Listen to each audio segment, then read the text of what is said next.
Olá, seguidor e seguidora do canal Pensamento e Fé. Nós estamos aqui mais uma vez para continuar a nossa série sobre homens piedosos. E hoje nós vamos falar sobre o grande pai da Reforma Protestante que foi usado pelo Senhor para fazer um grande feito na linha temporal da igreja em todo o mundo. Nós vamos falar hoje sobre Martinho Lutero.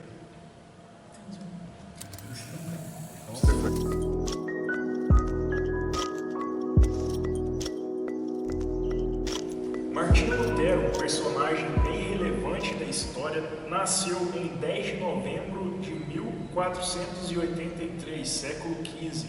E hoje nós vamos falar sobre a vida desse grande homem de Deus, a começar pelo início da sua vida. Como que foi o início da vida de Lutero na sua infância?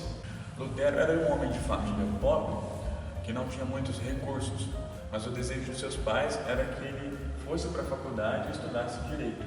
Aos 17 anos, em 1501, Lutero então ingressou na universidade e começou então a graduar filosofia. No ano seguinte, ele já se graduou e começou então o mestrado, que ele concluiu em 1505, um ano extremamente importante na história de Lutero, onde ele também, após concluir, ele entra na faculdade de Direito, por causa que sempre foi um desejo de seus pais, e nesse ano ocorre algo que muda a vida dele completamente.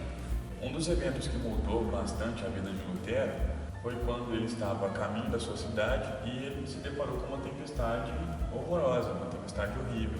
E no meio dessa tempestade, com raios, ventos e trovões, Lutero se prostra e confessa para Santa Ana, que era a sua padroeira, era aquela para quem ele confessava sua fé na época, e se ela o salvasse daquela tempestade, ele se reservaria para um monastério. Daí para frente, Lutero entendeu que foi salvo realmente por Santa Ana, e nessa salvação, esse livramento que supostamente Santa Ana devia dar para ele, ele decidiu cumprir a sua promessa. Foi aí então que ele abandonou todas as coisas, vendeu seus livros, seus estudos, abandonou tudo aquilo e foi se tornar monge.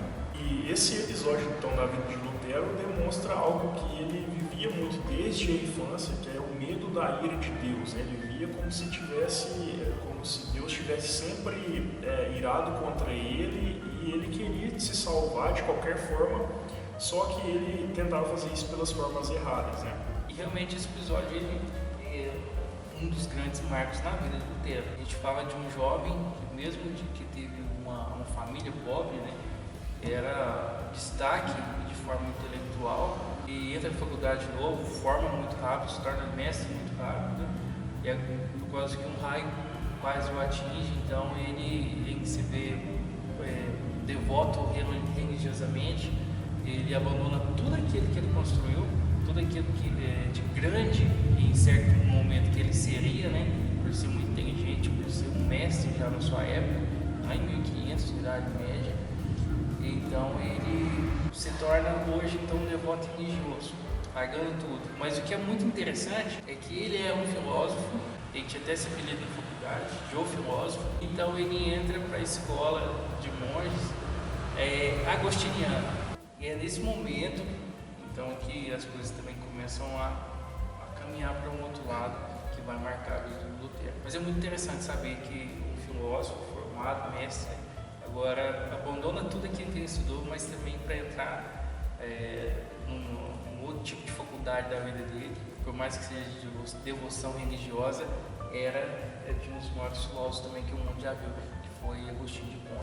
Por mais que seja de um meio um pouco diferente, o Senhor Deus já estava fazendo alguma coisa ali, já estava conduzindo Lutero para um fim determinado. Então depois ele decidir iniciar seus estudos para se tornar um monge, ele foi convidado para ir até Roma, em uma conferência que a Igreja Católica havia convocado aí. E aí a gente pensa, né, um cara que era completamente admirador da doutrina católica, ser convidado para ir a Roma, onde era a sede de tudo aquilo, provavelmente ele deve ter ficado muito empolgado e muito animado com esse convite que foi feito. Só que o que aconteceu ali naqueles dias onde ele esteve em Roma foi bastante determinante para o que aconteceria depois. O que era natural de Lutero, a caminho de Roma, imaginar como as coisas seriam, ter algumas ideias que eram fantásticas da fé que ele professava, na fé da Igreja Católica. Isso para ele era um entusiasmo. Visitar o centro de tudo que acontecia, o centro de Roma, e ver como todas as coisas aconteciam lá.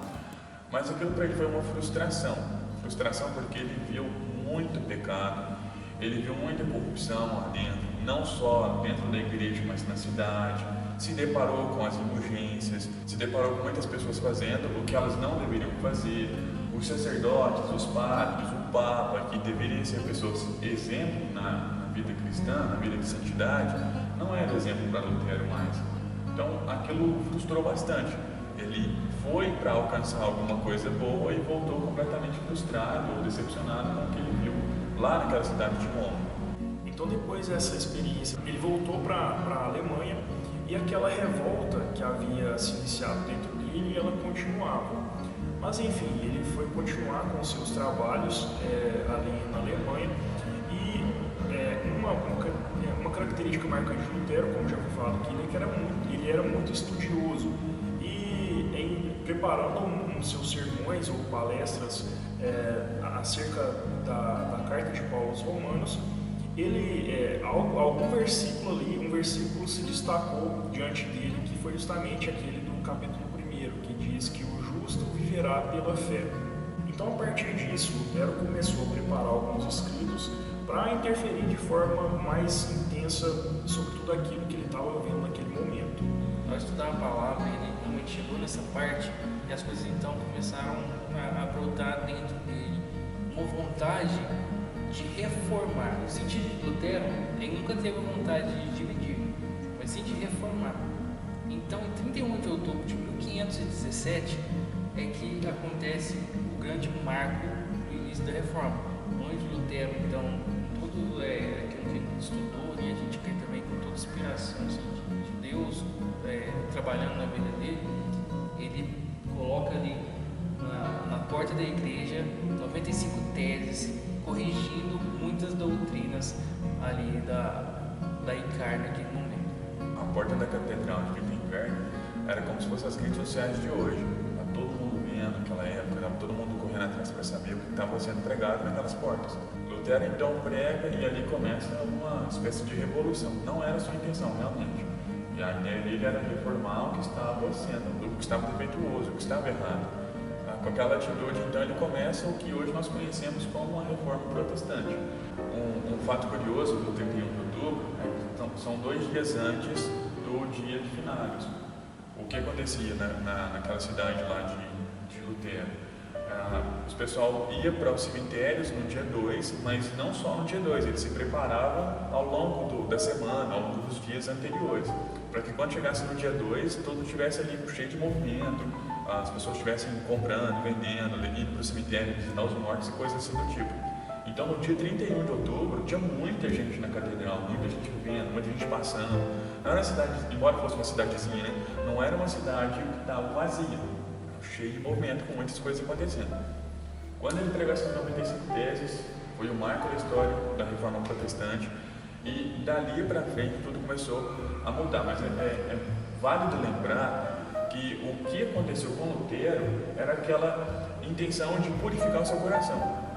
Só que mesmo olhando as indulgências, olhando as penitências que ele fazia e olhando todas aquelas obras que ele fazia, ele ainda assim não conseguia olhar para dentro de si e ver que ele estava justificado. Foi necessário mesmo ele reconhecer na palavra de Deus que a sua justificação não vinha de si próprio, e sim de que Deus havia imputado a ele. Deus, assim como é conosco também, Deus deu para nós essa justiça. Não fomos nós que alcançamos a justiça da parte de Deus. Não há nada que a gente consiga fazer. É Deus quem nos dá essa justificação mediante a nossa fé. Então, a partir daí, as coisas diante de Lutero começaram a ficar mais... Então, a partir daí, as coisas na vida de Lutero começaram a ficar mais claras e ele passou a ser mais decidido na sua missão de seguir a palavra do Senhor, independentemente do que a igreja acreditava, do que o Papa dizia naquela época. E então, depois que as 95 teses foram fixadas na Catedral de Wittenberg, ele começou a ser então perseguido. muitas pessoas começaram a questioná-lo sobre essa postura que ele havia tomado, porque foi uma coisa realmente muito ousada, né? E um ano depois desse acontecimento, ele foi chamado pela Igreja Católica para se retratar de tudo que ele havia falado. Foi a dieta de Worms, né? E ele foi chamado ali e, diante de todas aquelas testemunhas, ele se manteve irredutível em todas as coisas que ele tinha levado a acreditar através da palavra de Deus. E perguntado então por eles se ele se retrataria ou não, ele disse uma frase muito famosa, né, que até hoje ela é uma das frases bastante marcantes da Reforma Protestante.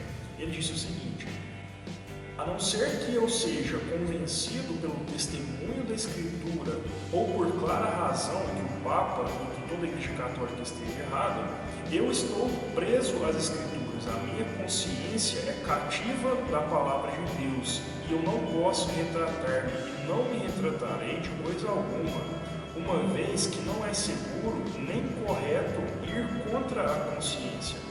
Não posso agir de outra forma. Aqui estou.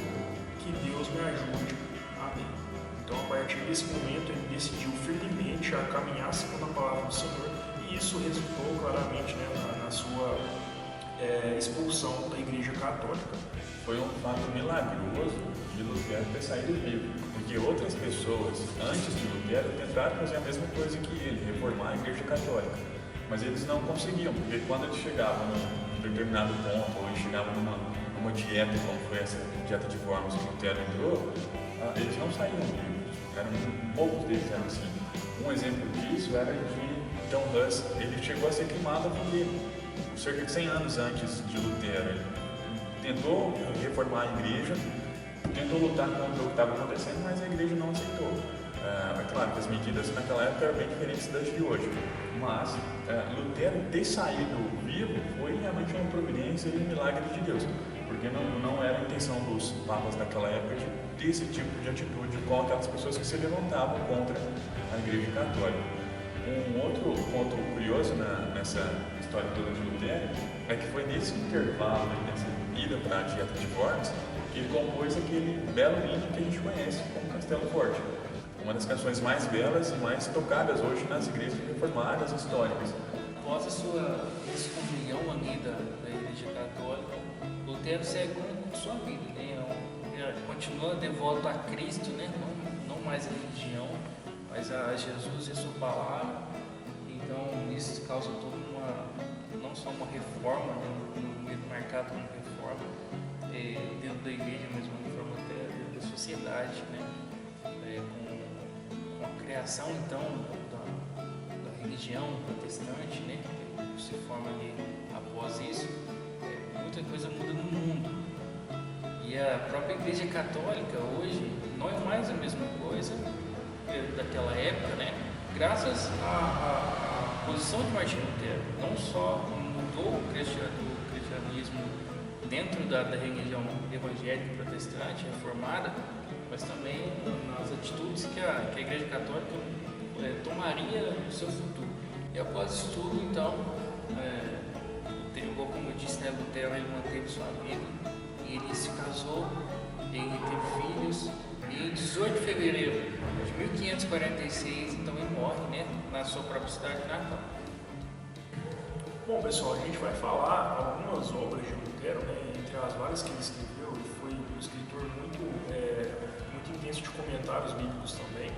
Mas a primeira que eu gostaria de citar para você é uma que a editora Vida Nova publicou, que elas são os clássicos da Reforma, né? E o título dela é o nome dele, Martinho Lutero, uma coletânea de escritos onde ali vai ser, né, falado sobre detalhes da vida dele. É muito interessante também essa leitura. Algumas indicações que a gente faz também são os sermões de Lutero. Tem muitos deles que estão publicados hoje, você pode acompanhar online, pode procurar na internet, você acha com muita facilidade.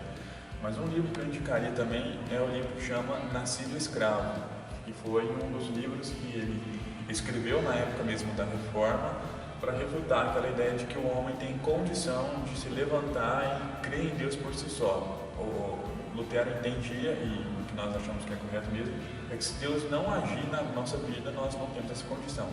Esse livro do Lutero, então, retrata muito bem essa ideia de nascido escravo. Bom, pessoal, isso foi tudo que nós trazemos para vocês sobre a vida desse homem importante e usado por Deus para fazer coisas grandes em seu nome, e que nós, também possamos a cada dia buscarmos viver pela fé no nosso Senhor Jesus Cristo, sabendo que é pela graça que nós somos salvos e por nada mais, somente pela graça do nosso Senhor Jesus Cristo, não por nossas obras. Tem que falar para seguir, continuar. Então. Pessoal, nós temos gostado muito de gravar esse conteúdo aqui para vocês, tem sido muito abençoador para a nossa vida também. E nós queremos pedir você, se você puder, dar um joinha nesse vídeo aí, também compartilhar com seus amigos, no grupo da sua igreja, para pessoas que se interessem por esses assuntos também. Muito obrigado, por estar aqui com a gente, a sua presença vendo esses vídeos para a gente é muito importante, E que como Lutero nós possamos dizer a seguinte frase: a paz, se possível, mas a verdade a qualquer